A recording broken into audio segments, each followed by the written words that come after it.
Muraho neza, turabasuhuje mwese aho muherereye, twizere ko mumeze neza. Ewe natwe n'ibyo byabaye kabisa, z'umwijima w'icuraburindi biratangaje mu by'ukuri. Amerika ubwira kabiri bwabaye, ni ibitangaza by'Imana. Murebe imirimo y'Imana ni ukuri, aho bwira ari ku manywa 9:00 ukabudika ngo izuba ryagwanye n'ukwezi ukwezi kwagwanye n'izuba kabisa, ntituramenya icyatsinze ikindi. Ariko ibyo ari byo byose ukwezi kwaje gutsindwa kuko hamaze izuba rirasubira riraka. Emwe ni ibitangaza mu by'ukuri bigaragaza gukomera kw'Imana. Nta kindi kintu kimeze gutya atari Imana yabikoze. Murabona biratangaje kabisa, tugeze mu bihe bya nyuma, ibihe by'imperuka ni ukuri. Ubwira kabiri bukama bubudika, umwijima ukamuba. Emwe ni ibitangaza kabisa, ni ibitangaza. Ntago byoroshye kabisa. Ibintu ntibisanzwe pe.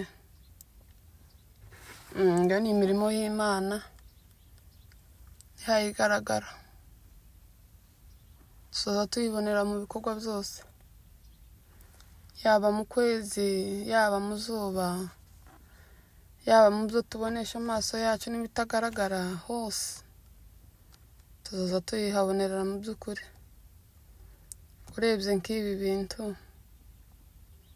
biratangaje kabisa. Emwe yewe byantunguye kabisa, n'ubwa mbere nabibonye. Umwijima ungana gutya n'ubwa mbere nkubonye, nagaza numva ngo hababwira kabiri ariko nari ntarabubona. Ariko nubwo kabisa bwabaye, ni ibitangaza nyine by'Imana. None se twavuga ngo ni ibiki? Iyi ni imperuka ihayegereza. Niko njyewe mbibona.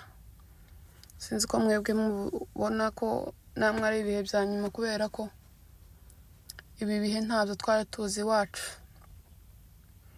Si ibyo biriyanza nyumva byo muri Bibiliya, umuntu wahagaritse ukwezi, ariko nta bindi kabisa, nta bindi ndumva, nta n'ibyo nari nabona, ariko usibye nyine ibintu nabonye ejo. Ngaho dukomeze twizere Imana n'ahandi ho. Ibi bintu birakaze kabisa. Mukomeze mukurikirane video murebe ko birangiye. Sawa ngaho kuba tarakora subscribe, ni subscribing. Thank you.